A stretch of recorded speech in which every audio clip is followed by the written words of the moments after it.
السلام علیکم ورحمۃ اللہ وبرکاتہ۔ سورہ یوسف کی تفسیر بھی ہے اور یوسف علیہ السلام کی سیرہ مبارکہ بھی ہے۔ ہم آیہ نمبر 80 تک آئے ہیں، جس میں اللہ سبحانہ و تعالی ارشاد فرماتا ہے کہ فَلَمَّا اسْتَيْأَسُوا مِنْهُ خَلَصُوا نَجِيًّا۔ جب یوسف علیہ السلام کے بھائی اس بات سے مایوس ہو گئے کہ یوسف علیہ السلام بنیامین کے بدلے کسی اور بھائی کو لینے کے لیے راضی نہیں ہیں، تو انہوں نے تنہائی میں سرگوشی کی۔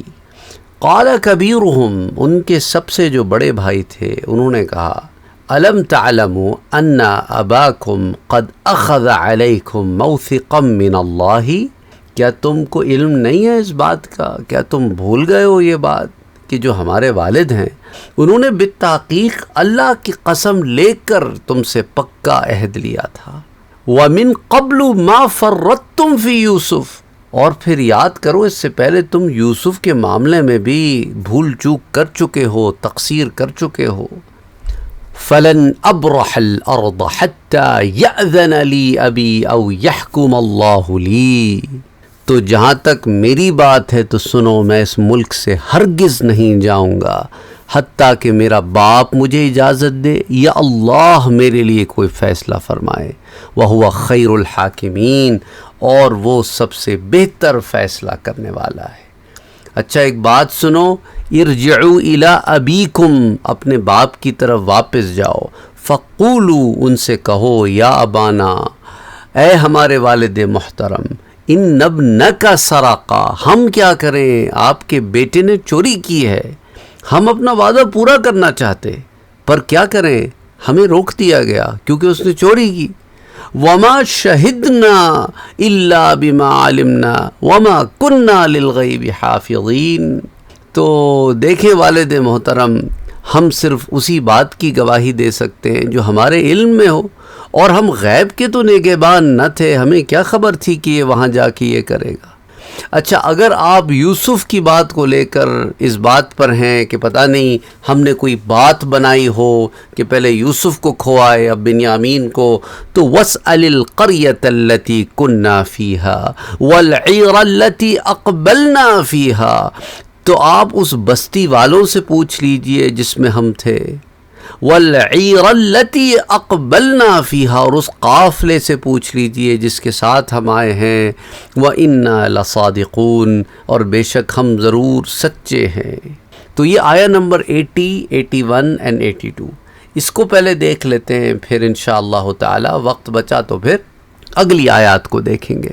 تو جب یوسف علیہ السلام کے بھائی مایوس ہو گئے، تنہائی میں ایک دوسرے سے ملے، تو بڑے بھائی نے کہا کہ یاد ہے والد نے وعدہ لیا تھا اور تم جو ہے اس وعدے کو پورا نہ کر سکے، اور اب میں تو اس ملک سے نہیں نکلنے کا یہاں تک کہ والد محترم اجازت دے دیں یا اللہ میرے بارے میں کوئی فیصلہ فرمائے۔ تو حضرت یوسف علیہ السلام کے جو بھائیوں نے حضرت یوسف علیہ السلام کی منت سماجت کی کہ بنیامین کو چھوڑ دیں اور ان کی جگہ ان میں سے کسی کو رکھ لیں، لیکن یوسف علیہ السلام نے اس بات کو منظور نہ کیا۔ تو بڑی محنت کے بعد جب وہ نا امید ہو گئے تو پھر آپس میں بیٹھ کے مشورہ کرنے لگے کہ اب کیا جائے، اس مشکل صورت سے نکلا کیسے جائے، اس پیچیدہ الجھن کا حل کیا تلاش کیا جائے، کیونکہ ان کے باپ نے بنیامین کو ان کے حوالے کرنے سے پہلے ان سے پکی قسمیں لی تھیں کہ وہ بنیامین کی حفاظت کریں گے۔ اچھا ایک اور بات بتاتا چلوں، اس میں جو الفاظ آئے تھے نا، ان میں سے جو بڑا تھا، اب اس میں اختلاف ہے کہ اب بڑے سے کیا مراد ہے، کیا بڑے سے مراد عقل اور دانش مندی میں بڑا مراد ہے یا عمر میں بڑا مراد ہے؟ تو متعدد اسانید کے ساتھ حضرت مجاہد رحمۃ اللہ علیہ سے مروی ہے کہ زیادہ عقل مند ان میں شمعون تھا اور عمر میں بڑا ان میں روبیل تھا۔ تو قتادہ نے کہا کہ یہاں روبیل ہی مراد ہے جو سب سے بڑا بھائی ہے، جو عمر میں بڑا تھا، اور جب بھائی حضرت یوسف کو قتل کرنے لگے تھے تو اسی نے ان کو قتل کرنے سے منع کیا تھا۔ آپ کو یاد ہو جب سورہ یوسف کے آغاز میں ہم نے بات کی تھی۔ تو جامع البیان کی جلد نمبر 13 اور تفسیر امام ابن ابی حاتم اور زاد المسیر میں یہ تفصیل آتی ہے۔ اچھا روبیل نے کہا کہ دیکھو اگر ہم بنیامین کے بغیر اپنے والد کے پاس واپس گئے تو یہ ایک تو بڑے شرم کی بات ہے، ہم لوگ پہلے بھی یوسف کے معاملے میں خیانت کر چکے ہیں، تم جانتے، اور ہمارے اس اقدام سے ہمارے والد کو بہت رنج اور غم ہوا تھا، اور جب ہم بنیامین کے بغیر والد صاحب کے پاس جائیں گے تو وہ یہی سمجھیں گے کہ جس طرح ہم نے یوسف کے معاملے میں خیانت کی تھی اس طرح بنیامین کے معاملے میں بھی خیانت کر رہے ہیں۔ اور یہ بھی وہ سمجھیں گے کہ بھئی دیکھو نا، اتنی پکی قسمیں کھا کر باپ سے ان کی حفاظت کا وعدہ کیا، اب ہم ان قسموں اور وعدوں کو پورا بھی نہیں کر رہے، اب حالات کچھ بھی ہوں لیکن میں اس ملک سے باہر نہیں جاؤں گا، مجھ میں اتنی ہمت نہیں ہے کہ میں ان کو فیس کر سکوں۔ یہاں تک کہ والد صاحب خود کہتے ہیں کہ تم آ جاؤ، یا اللہ سبحانہ و تعالیٰ کی تقدیر کوئی ایسے اسباب ایسے پیدا ہو جائیں کہ ہمارا بھائی ہمیں مل جائے، اسے لے کر ہم پھر والد کے پاس جائیں تو جائیں۔ اچھا یاد رکھو، اس میں ایک بڑا زبردست نکتہ ہے، انسان جب کوئی الٹے پلٹے کام کرتا ہے نا تو اس کے اندر کہیں نہ کہیں کوئی چیز کھٹکا لگا رہتا ہے، اور لائف میں کبھی نہ کبھی جب چیز یہ روٹیٹ ہو کے واپس آتی ہے نا تو اب انسان دوسرا عمل کرتے ہوئے، اچھا جس میں وہ سچا بھی ہے، اب اس میں بھی ڈرتا ہے، کیونکہ پہلے جو جھوٹا ہو چکا تھا اس کے اندر ایک کھٹکا ہوتا ہے نا، تو اس لیے غلط کام کرو ہی نہیں۔ جو سچا آدمی ہوتا ہے نا اس کے دل میں پھر یہ چور نہیں ہوتا، جو جھوٹا ہوتا ہے اس کے اندر پھر ایسی چیزیں پیدا ہوتی ہیں کہ اب سچ کو ڈیفینڈ کرنے میں بھی اسے مسئلہ ہو رہا ہے۔ اچھا بہرحال اس نے پھر ایک تجویز دی۔ دیکھو نا، ایک ہوتا ہے نا کہ پرابلم آئیڈینٹیفائی کرنا، اچھی بات یہ ہوتی ہے کہ پرابلم آئیڈینٹیفائی کر کے آپ اس کا سلوشن بھی دیں۔ تو بڑے بھائی نے کہا کہ دیکھو ایسا کرو، والد صاحب کے پاس جاؤ اور کہو کہ اے ہمارے والد محترم، تمیز سے، ادب سے، بے شک آپ کے بیٹے نے چوری کی ہے اور ہم صرف اسی بات کی گواہی دے سکتے ہیں جو ہمارے علم میں ہو، تو ہم نے تو اپنی دانست میں کہ بھئی سارا معاملہ ٹھیک رہے گا وعدہ کیا تھا۔ اگر آپ کو ہم پر یقین نہیں ہے تو آپ ان بستی والوں سے پوچھ لیں جہاں یہ معاملہ پیش آیا، اس قافلے سے پوچھ لیں جس کے ساتھ ہم آئے تھے، ہم سچے ہی نکلیں گے۔ تو جب حضرت یوسف علیہ السلام کے بھائیوں نے اس معاملے میں غور و فکر کیا تو انہوں نے یہ طے کیا کہ واپس جائیں، جس طرح واقعہ پیش آیا ہے اسی طرح اپنے والد صاحب کے سامنے اسے بیان کر دیں۔ اور اگر یہ کہا جائے کہ انہوں نے بغیر خود دیکھے یا بغیر کسی گواہی کے کیسے یہ شہادت دی کہ بنیامین نے چوری کی ہے، تو اس کا جواب یہ ہے کہ دیکھو انہوں نے یہ دیکھا نا کہ پیالہ اس جگہ اس کی بوری سے نکل آیا، تو سرکمسٹینشیل ایویڈنسز ان کو اس بات کے اوپر پل کر رہے تھے۔ اچھا اب یہ جو واقعاتی شہادت ہے اور اس کے بارے میں قرآن کریم کیا کہتا ہے، دیکھیں اسی سورہ مبارکہ میں آپ کو یاد ہوگا یوسف علیہ السلام کے معاملے میں جب قمیص پھٹ گئی تھی تو ایک شخص نے گواہی دی، وَشَهِدَ شَاهِدٌ مِّنْ أَهْلِهَا، جس نے اس کو دیکھا تو نہیں تھا لیکن سرکمسٹانسز کو سامنے رکھتے ہوئے اس نے گواہی دی تھی کہ قمیص پھٹی کہاں سے ہے، اس کو رکھ کے دیکھا جائے گا کہ پھر سچا کون ہے اور جھوٹا کون ہے۔ تو اس واقعے میں بھی جس شہادت کا ذکر ہے تو یہ عینی شہادت نہیں تھی، لیکن اللہ سبحانہ و تعالیٰ نے اس شہادت کا انکار نہیں کیا اور نہ اس شہادت کی مذمت کی، بلکہ اس شہادت کی حکایت کو بیان کیا، اسے مقرر اور ثابت رکھا۔ تو اس سے معلوم کیا ہوا کہ آپ کو جو قرائن ہیں، جو آپ کے جو سرکمسٹانسز ہیں، وہ جس ڈائریکشن میں پل ہو رہے ہیں اس کو سامنے رکھتے ہوئے بھی حجت قائم کی جا سکتی ہے۔ اچھا اسی طرح حضرت ابو ہریرہ بیان کرتے ہیں کہ پیارے نبی صلی اللہ علیہ وسلم نے فرمایا کہ دو عورتوں کے پاس اپنے اپنے بیٹے تھے، اچانک ایک بھیڑیا آیا اور ان میں سے ایک کے بیٹے کو کھا گیا۔ ایک عورت نے دوسری عورت سے کہا کہ تیرے بیٹے کو بھیڑیے نے کھایا ہے، تو دوسری نے کہا نہیں تیرے بیٹے کو کھایا ہے۔ اب یہ زمانہ حضرت داؤد علیہ السلام کا تھا، ان دونوں نے حضرت داؤد علیہ السلام کے پاس مقدمہ پیش کر دیا۔ حضرت داؤد علیہ السلام نے بڑی عورت کے حق میں فیصلہ کر دیا، ان میں سے ایک عورت جو ہے وہ عمر میں دوسری سے زیادہ تھی، تو اس نے بڑی عقل سے، بڑی فراست سے، بڑے کہتے ہیں کہ نا فیکٹس اینڈ فگرز اور الفاظ کا چناؤ اور سینٹنس اسٹرکچر، ان ساری چیزوں کو ایسے اس نے رکھا کہ حضرت داؤد علیہ السلام نے اس کے حق میں فیصلہ کر دیا۔ اچھا اب جب اس کے حق میں فیصلہ ہو گیا تو جو دوسری عورت تھی وہ پھر بھی سیٹسفائی نہ ہوئی، تو دونوں پھر حضرت سلیمان علیہ السلام کے پاس گئے اور ان کو واقعہ سنایا۔ انہوں نے کہا اچھا ایسا کرو کہ چھری لے کے آؤ، میں اس بچے کے دو ٹکڑے کر کے ایک ٹکڑا ایک یہ بڑی عمر والی عورت کو دے دیتا ہوں اور دوسرا اس چھوٹی عمر والی عورت کو دے دیتا ہوں۔ تو اب جو چھوٹی عمر والی عورت تھی وہ کہنے لگی کہ نا نا نا نا نا نا نا، اللہ آپ پہ رحم کرے، ایسا کریں یہ بیٹا اسی کو دے دیں۔ دیکھیں نا یہ وہی کہہ سکتا ہے جس کی اولاد ہو۔ بڑی والی نے ریاکشن نہیں دیا کیونکہ اس کی اولاد نہیں تھی، اس نے کہا چلو میرا گیا تو اس کا بھی جائے، اس لیے وہ خاموش رہے کہ ہاں بڑا انصاف کا فیصلہ ہے، کاٹ دو۔ کون راضی ہوتا ہے کہ میری اولاد کاٹ دو؟ کہا بھائی ٹھیک ہے بھائی، میرے پاس نہ رہے زندہ تو بچے گی نا۔ تو حضرت سلیمان علیہ السلام نے وہ چھوٹی کے حق میں فیصلہ کر دیا کہ اسی کا بیٹا ہے، کیونکہ ریاکشن اس نے دیا ہے۔ تو پھر بڑی، اور یہ صحیح مسلم کی روایت ہے کتاب الاقدیہ میں حدیث 20، اور اسی طرح مختلف اور کتب میں بھی آتی ہے۔ اور بڑی عورت جو تھی نا، اس نے حضرت سلیمان علیہ السلام سے کہہ دیا تھا کہ ٹھیک ہے آپ اس کے 2 ٹکڑے کر دیں، لیکن چھوٹی نے فوراً کہا نہ آپ اسی کو دے دیں۔ تو اس واقعاتی شہادت سے حضرت سلیمان نے جان لیا کہ بچہ کس کا ہے، تبھی یہ کہ اس کے 2 ٹکڑے پر کرنے پہ جو راضی نہیں ہے یہ اسی کا بچہ ہے۔ تو اس حدیث سے واقعاتی شہادت کی حجت ملتی ہے۔ اچھا، پھر حضرت عبداللہ ابن زبیر بیان کرتے ہیں کہ حضرت زبیر سے ایک انصاری نے جھگڑا کیا۔ پتھریلی زمین سے پانی کی نالی حضرت زبیر کے باغوں میں آ رہی تھی۔ انصاری نے کہا اس پانی کو میرے لیے چھوڑ دو۔ حضرت زبیر نے کہا کہ نہیں چھوڑتا۔ پھر وہ دونوں یہ مقدمہ لے کے حضور صلی اللہ علیہ وسلم کے پاس آئے، تو حضور نے حضرت زبیر سے فرمایا کہ اے زبیر، پہلے تم پانی سے اپنے باغ کو سیراب کرو، پھر یہ پانی اپنے پڑوسی کے لیے چھوڑ دو۔ انصاری اس فیصلے سے غضبناک ہوا اور اس نے کہا کہ آپ نے یہ فیصلہ اس لیے کیا ہے کہ یہ آپ کی پھوپھی کے بیٹے ہیں؟ یہ سن کر حضور صلی اللہ علیہ وسلم کا چہرہ متغیر ہو گیا اور آپ نے فرمایا یا زبیر، تم پانی دینے کے بعد پانی روک لو حتیٰ کہ دیواروں کی طرف لوٹ جائے۔ حضرت زبیر نے کہا میرا گمان ہے یہ آیت اس موقع پر نازل ہوئی، فلا وربک لا یؤمنون حتی یحکموک فیما شجر بینہم، آپ کے رب کی قسم یہ لوگ اس وقت تک مومن نہیں ہوں گے جب تک اپنے آپس کے جھگڑوں میں آپ کو حاکم تسلیم نہ کر لیں۔ امام ترمذی نے اس روایت کیا ہے، حدیث 3027، سنن ابی داؤد میں روایت آتی ہے حدیث 3671، پھر مسند البزار میں یہ روایت آتی ہے، امام حاکم سے المستدرک میں روایت کرتے ہیں۔ کیونکہ دیکھیں اس پتھریلی زمین میں پانی کی نالی سے پہلے حضرت زبیر کے باغ میں پانی آتا تھا، اس لیے حضور نے فیصلہ کیا کہ پہلے اس باغ کو حضرت زبیر کا پانی دیں گے اور پھر انصاری کے باغ میں جائے گا۔ تو یہ واقعاتی شہادت کی بنا پر فیصلہ تھا۔ اچھا، اسی طرح نا قسامت کا ایک معاملہ ہوتا ہے۔ سعید ابن مسیب بیان کرتے ہیں کہ زمانہ جاہلیت میں ایک رواج تھا جسے قسامت کہتے تھے۔ اچھا، حضور صلی اللہ علیہ وسلم نے اس رواج کو برقرار رکھا۔ انصار کا ایک شخص یہود کے قلعے میں مقتول پایا گیا، قتل ہو چکا تھا۔ حضور نے یہود سے ابتدا کی اور ان پر 50 قسمیں لازم کی کہ بھئی کیونکہ قلعہ تمہارا ہے، جگہ تمہاری ہے، تو قسمیں بھی تم لوگے۔ تو یہود نے کہا کہ ہم ہرگز قسم نہیں کھائیں گے۔ حضور نے انصار سے کہا کیا تم قسم کھاؤ گے؟ انہوں نے قسم کھانے سے انکار کیا۔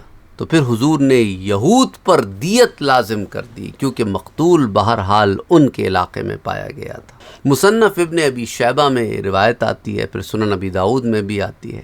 اور اسی طرح شمس الائمہ محمد بن احمد سرخسی متوفی 483 ہجری کے آپ لکھتے ہیں کہ جب کوئی شخص کسی محلے میں مقتول پایا جائے تو اس محلے والوں پر لازم ہے کہ ان کے 50 آدمی یہ قسم کھائیں کہ خدا کی قسم ہم نے اس کو قتل نہیں کیا، نہ ہم اس کے قاتل کو جانتے ہیں، اور اس قسم کے بعد وہ دیت ادا کریں گے۔ المبسوط میں جلد 26 صفحہ 106 پر یہ آتی ہے۔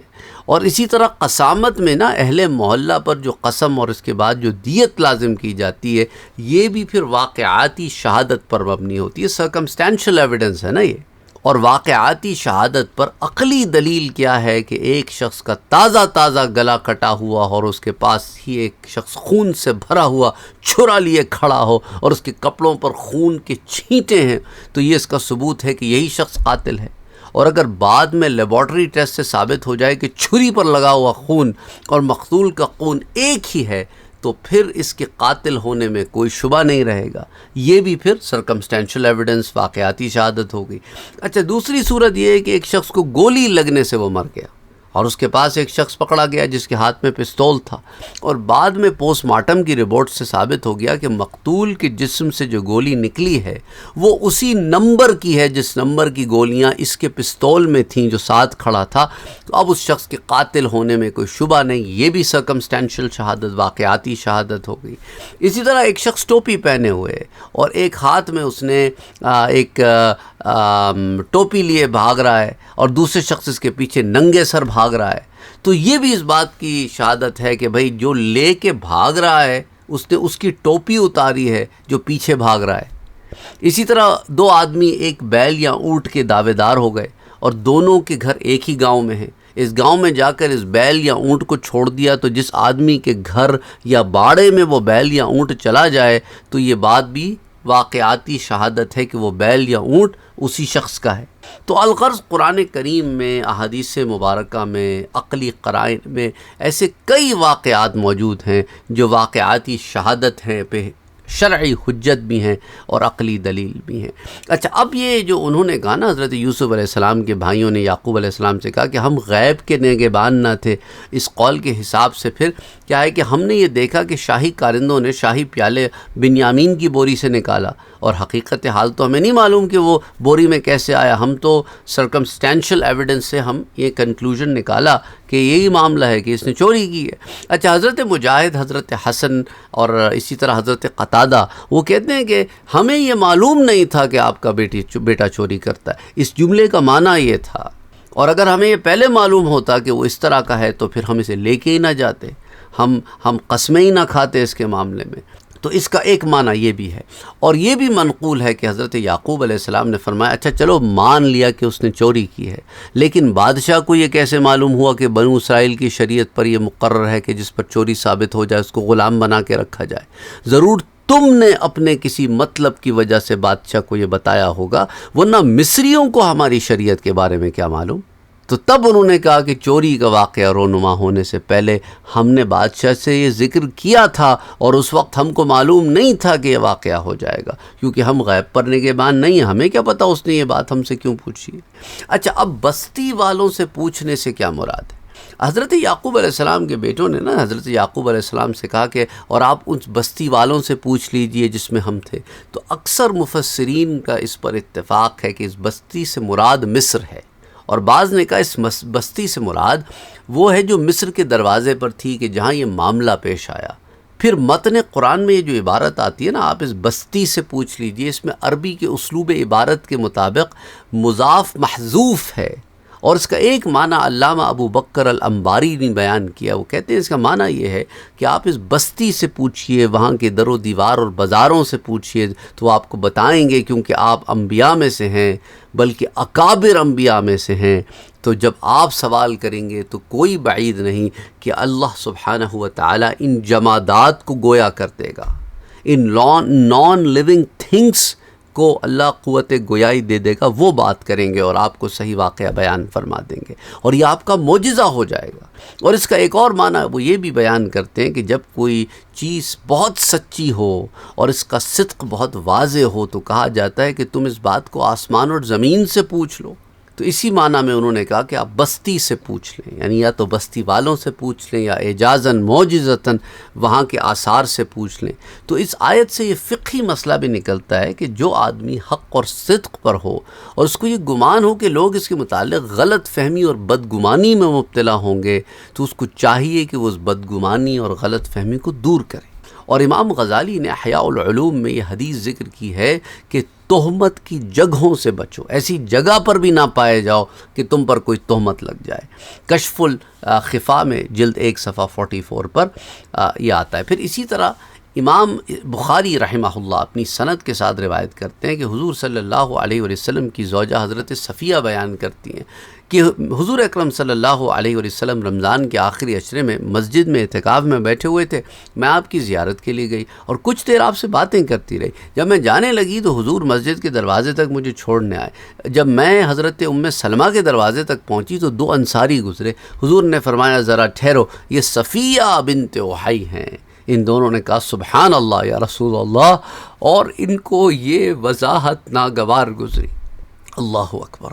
حضور نے فرمایا کہ شیطان انسان کی خون کی گزرگاہوں میں پہنچ جاتا ہے، اور مجھے خطرہ ہوا کہ وہ تمہارے دلوں میں کوئی بدگمانی نہ ڈال دے۔ سبحان اللہ۔ یعنی حضور نے یہ بات بتائی کہ دیکھو وضاحت دے دو جہاں یہ گمان ہو کہ کہیں کوئی بدگمانی میں مبتلا نہ ہو جائے۔ صحیح البخاری میں حدیث 2035، صحیح مسلم میں حدیث 2175، پھر سنن نبی داؤد میں بھی، سنن ابن ماجہ میں، سنن الکبریٰ امام نسائی کی، اس میں متفقن علیہ روایت کئی کتب حدیث میں آتی۔ اسی طرح امام ابو بکر محمد بن جعفر متوفی 327 ہجری اپنی سند کے ساتھ روایت کرتے ہیں کہ بدیل ابن ورقہ بیان کرتے ہیں کہ حضرت عمر رضی اللہ تعالیٰ عنہ نے فرمایا کہ جس شخص نے اپنے آپ کو تہمت کی جگہ پر کھڑا کیا اور اس کے متعلق کسی نے بدگمانی کی تو وہ اپنے آپ ہی کو ملامت کرے کہ ایسی جگہ پر کھڑا کیوں تھا۔ مکارم الاخلاق کی جلد 1 حدیث 539، پھر کنز العمال میں حدیث آتی ہے 8815۔ اسی طرح موسیٰ بن خلف بیان کرتے ہیں کہ حضرت عمر رضی اللہ تعالی عنہ رات کو گشت کر رہے تھے، آپ نے دیکھا کہ ایک آدمی راستے میں ایک عورت سے باتیں کر رہا ہے، حضرت عمر نے اس کو مارنے کے لیے اپنا درہ بلند کیا تو اس نے کہا یا امیر المومنین یہ میری بیوی ہے۔